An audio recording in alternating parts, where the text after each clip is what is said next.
क्या आप भी फर्स्ट अटेम्प्ट में आईएएस बनना चाहते हो? इस वीडियो को 2x की स्पीड में देखना। लबासना में जाना हर यूपीएससी एस्पिरेंट का ड्रीम होता है। क्या आप भी फर्स्ट अटेम्प्ट में यूपीएससी क्रैक करके लबासना में जाना चाहते हो? तो इस वीडियो में अंत तक बने रहिए। जो प्रिपरेशन में बिगिनर है, उनको सबसे पहले सिलेबस को रीड करना है। लोग 1-2 साल तक यूपीएससी की तैयारी करते हैं, लेकिन उनको सिलेबस ही नहीं पता होता। सिलेबस की एक-एक लाइन, एक-एक वर्ड आपको याद होना चाहिए, आपको रट्टा मार लेना है। सिलेबस ही नहीं पता है तो आप कैसे प्रिपरेशन करोगे? फिर बोलोगे कि यूपीएससी तो समंदर जैसा है, तो समंदर ही लगेगा ना, क्योंकि आपको सिलेबस ही नहीं पता है। सिलेबस बहुत अच्छी तरीके से वेल डिफाइन है। तो आपको पहला स्टेप वही करना है कि आपको सिलेबस उठाना है, उसे 4, 5, 10, 20 बार जितनी बार हो पढ़ लो। पॉइंट नंबर 2 है कि आपको प्री एंड मेंस दोनों की प्रिपरेशन साथ में ही स्टार्ट करनी है। पहले प्री की प्रिपरेशन करेंगे, फिर प्री क्लियर होगा तो मेंस की करेंगे, तब आपके पास टाइम नहीं होगा और आप विशियस सर्कल में फँस जाएँगे। तो आपको दोनों की प्रिपरेशन साथ में ही करनी है। पॉइंट नंबर 3 है लिमिट योर रिसोर्सेस। आपको पूरी लाइब्रेरी नहीं खड़ी करनी, आपको सिलेबस में जो दिया गया है, उसी के रिलेटेड आपको पढ़ना है। बहुत सारी बुक्स इकट्ठी करके लाइब्रेरी नहीं बनानी है। फिर बाद में वो रिवाइज़ भी नहीं कर पाओगे और उसको देख के ही आपको डर लगेगा। बेसिक बुक्स है एनसीईआरटी, उसके बाद एक स्टैंडर्ड बुक ले लो, बस खत्म और करंट पे फोकस करो। ये 3 चीज़ें ही फॉलो करनी है। पॉइंट नंबर 4 है सिलेक्ट ऑप्शनल केयरफुली। आपको किसी को फ्रेंड को देख के ऑप्शनल नहीं लेना है। ऑप्शनल सब्जेक्ट आपका वाइटल रोल प्ले करता है, तो आपको उसको अच्छे से सिलेक्ट करना है। उसका सिलेबस पढ़ना है, उसके रिसोर्सेज, स्टडी मटेरियल की अवेलेबिलिटी को भी देखना है। आप सेल्फ स्टडी कर रहे हो या कोचिंग में जाके स्टडी कर रहे हो, वो भी देखना है। उसके लिए आप प्रीवियस ईयर्स के मेंस के ऑप्शनल के पेपर्स भी एक बार चेक कर लेना कि उसमें क्वेश्चंस कैसे पूछे जाते हैं और वेल अवेयर तरीके से ऑप्शनल को चूज करना। पॉइंट नंबर 5 है प्रॉपर स्टडी प्लान। आपको एक स्टडी प्लान बनाना है कि आज मैं दिन में क्या-क्या टॉपिक्स कवर करने वाली हूँ या वाला हूँ। आपको ऐसे ही कोई बुक उठा के नहीं बैठ जाना है कि इसको मुझे खत्म करना है। नहीं, आपको सिलेबस लेना है, उसका टॉपिक लेना है और उसके हिसाब से आपको स्टडी करना है। और वो टॉपिक में प्री में क्या पूछते हैं, मेंस में क्या पूछते हैं, उस हिसाब से आपको दोनों की प्रिपरेशन कंबाइन करनी है। छठा पॉइंट है mock test for pre and mains both. पहले 2-3 महीने आपको सारा बेसिक नॉलेज सिलेबस में जो है उसके पॉइंट्स कवर कर लेने हैं। फिर आपको आंसर राइटिंग स्टार्ट करना है। जब प्री आने वाली हो उसके 3 महीने पहले से आपको प्री के मॉक टेस्ट देना है। यही स्ट्रैटेजी आपको फॉलो करनी है, तो आप प्री क्रैक क्रैक कर लोगे। और जैसे ही प्री खत्म होती है तो फिर आपको मेंस के मॉक टेस्ट ज़्यादा देने हैं, क्योंकि आपने आंसर राइटिंग स्टार्टिंग के 3 महीने के बाद स्टार्ट कर दिया था। Avoid distractions. आपको डिस्ट्रैक्शंस को अवॉइड ही करना है। उसमें सबसे बड़ा रोल है मोबाइल का। उसको यूज़ करने का एक सेट टाइम रख देना है कि मैं रात को 8 से 9 बजे के बीच में ही मोबाइल टच करूँगा। आपको सोशल मीडिया मीडिया से कट ऑफ नहीं होना है, लेकिन उसका मिनिमल यूज़ करना है। पॉइंट नंबर 8 है प्रॉपर डाइट एंड हेल्थ। कई लोग क्या करते हैं, यूपीएससी या कोई भी एग्ज़ाम की प्रिपरेशन में इतना खो जाते हैं कि खाना-पीना भी नहीं खाते। घर के लोग भी बोलते हैं कि मेरा बच्चा तो खाना ही नहीं खा रहा है। क्यों भई? खाना क्यों नहीं खाना है? खाना खाओगे तभी तो आप ऊर्जावान रहोगे, आपके में एनर्जी ही नहीं रहेगी, तो आप क्या स्टडी करोगे? आपको अच्छे से प्रोटीन और सारे जो भी विटामिन्स है, वो आपको अच्छे से लेने हैं, बहुत सारा पानी पीना है और अपनी हेल्थ का भी ध्यान रखना है, एक्सरसाइज़ भी करनी है। आपको एक दिन में 12-13 घंटे नहीं पढ़ना है, आपको रोज़ अगर 6 घंटे पढ़ते हो तो रोज़ कंसिस्टेंटली 6 घंटे पढ़ना ही है बस, इतना ठान लो। बाकी 10 घंटे, 18 घंटे वैसा पढ़ना ही नहीं है। आपको 8 घंटे की मिनिमम नींद भी लेनी है। आप चाहे तो टॉपर्स के इंटरव्यू भी देख सकते हो, उन्होंने भी बताया है। चाहे अन्नू कुमारी मैडम हो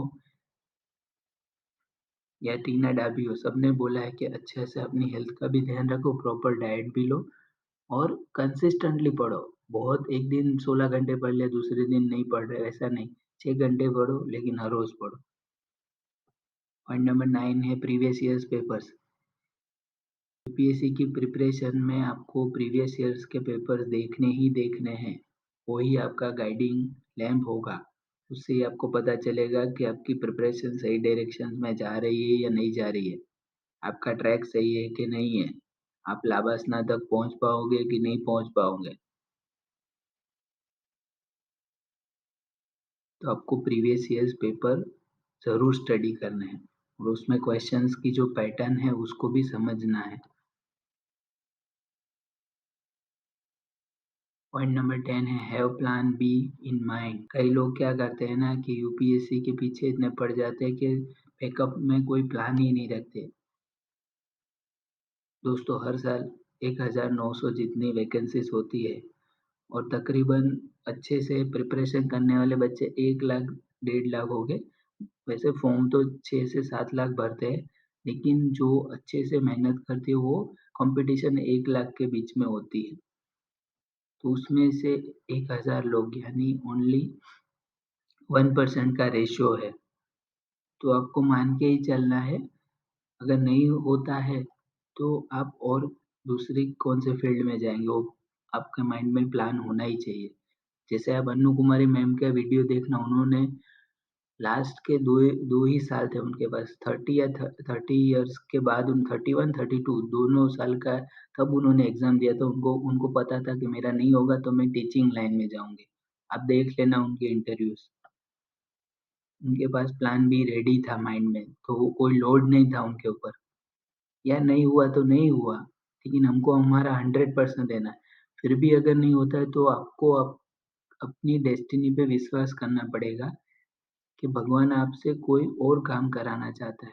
ऐसा नहीं है कि आप यूपीएससी में जाके आईएएस बन के ही अच्छे काम कर सकोगे या नाम कमा पाओगे। हाँ, आपको ट्राई पूरे दिल से करना है। जितनी बार अगर आपके अटेम्प्ट है उतना आप कर लो, लेकिन आपको प्लान बी भी रेडी रखना है क्योंकि सारे बच्चे आईएएस नहीं बनेंगे और आईएएस तो 100 ही सीट होती है, उसका चांस तो और कम है। Purpose for choosing civil service. आपके माइंड में आपका पर्पस क्लियर होना चाहिए कि मुझे सिविल सर्विस में क्यों जाना है। क्योंकि आप सिविल सर्विस में जाकर राजा नहीं बनोगे, आप पब्लिक के सेवक सेवक बन के जाने वाले हो। तो आपको लोगों की सेवा करनी है, उनके इश्यूज़ सॉल्व करने हैं। आपका पोस्टिंग कहीं भी हो सकता है, इंटीरियर में भी हो सकता है, कोई भी स्टेट में हो सकता है, उस स्टेट के कोई भी जिले में हो सकता है। तो आपको वो सारी बातें अपने माइंड में रख के सिविल सर्विस में जाने का आपका पर्पस डिफाइन होना चाहिए। वही आपका मोटिवेटिंग फैक्टर बनेगा। बाकी गाने सुनने से, मोटिवेशनल स्पीच सुनने से कुछ नहीं होगा। अगर आपका सिविल सर्विस में जाने का पर्पस सही है, तो आपको कोई नहीं रोक सकता यूपीएससी क्रैक करने से। अगला पॉइंट है लर्न फ्रॉम योर मिस्टेक्स।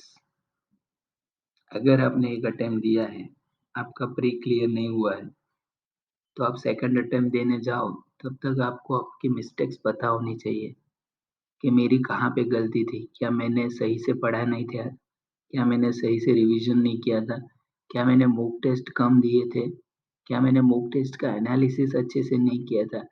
क्या मैंने स्टैटिक पार्ट अच्छे से नहीं पढ़ा था? क्या मैंने करंट अच्छे से नहीं पढ़ा था? कहाँ पे मेरी गलती है, वो आपको ढूँढनी है और उसे दूसरी बार रिपीट नहीं करनी है। नेक्स्ट पॉइंट है एक्सेप्ट योर फेलियर्स। कई बार क्या होता है ना कि जो कॉलेज में टॉपर होते हैं, स्कूल में टॉपर होते हैं, वो लोग प्री में अटक जाते हैं। वो जैसे ही अटेम्प्ट देते हैं तो उनका प्री ही क्लियर नहीं होता है। तो वो लोग फ्रस्ट्रेट हो जाते हैं कि हम तो टॉपर थे, हमसे नहीं हुआ। आपको ये कोई बात की चिंता करने की ज़रूरत नहीं है।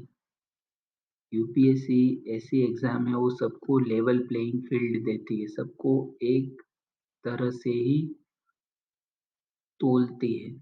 तो अगर आप उसमें फेल हुए, वो फेल नहीं है, उसका मतलब है फर्स्ट अटेम्प्ट इन लर्निंग। तो आपका ये यूपीएससी के लर्निंग में पहला कदम था। तो आपको उसे एक्सेप्ट करना है। वो मिस्टेक्स क्या हुई, जैसे अगला पॉइंट उसमें मिस्टेक क्या हुई आपकी, वो उसको देखना है और रिपीट नहीं करना है। ठीक है। अगला पॉइंट है बी एथिकल इन स्टडी। लोग क्या है ना कि दिखावे के लिए भी प्रिपरेशन करते हैं, तो आपको वो नहीं करना है। आपको दिल से तैयारी करनी है। आपको अपने जो एथिक्स का पेपर आता है ना, तो वैसे ही आपको स्टडी में भी एथिकल रहना है। अगला पॉइंट है डू सेल्फ स्टडी।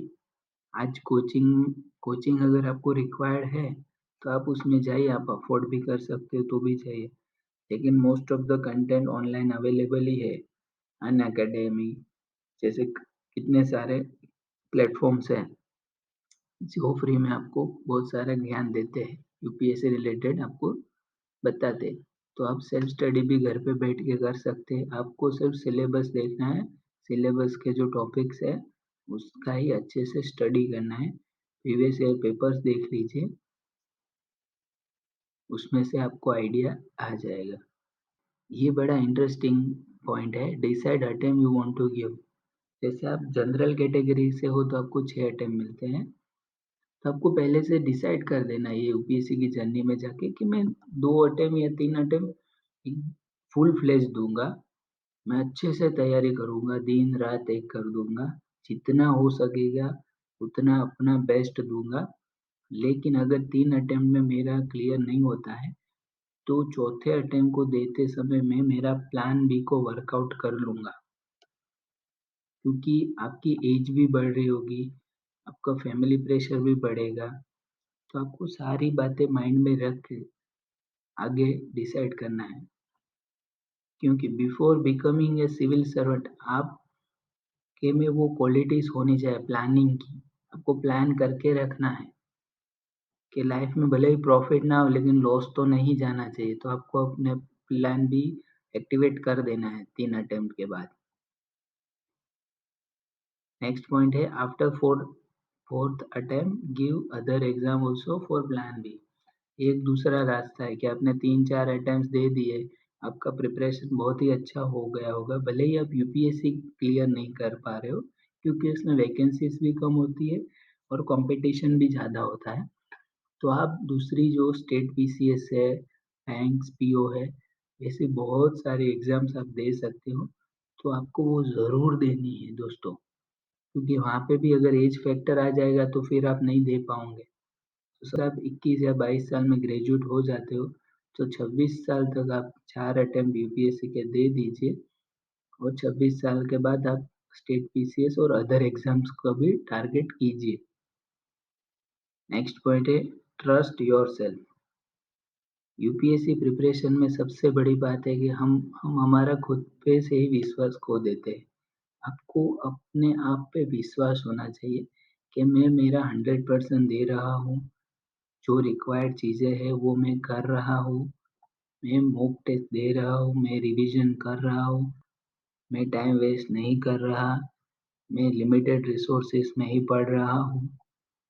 तो आपको खुद के पे ट्रस्ट होना चाहिए कि मैं ये एग्ज़ाम क्लियर करूँगा, भले देर लगेगी लेकिन मैं करूँगा। तो आपको अपने पे विश्वास रखना है। नेक्स्ट जो पॉइंट है enjoy the process plus life. दोस्तों ये लाइफ हमें एक बार मिली है, आपको उसको एन्जॉय करना है और जो आपकी यूपीएससी की जर्नी है उसको भी एन्जॉय करना है। आप जो भी चीज़ें पढ़ते हो उसे रियल लाइफ में अप्लाई करो।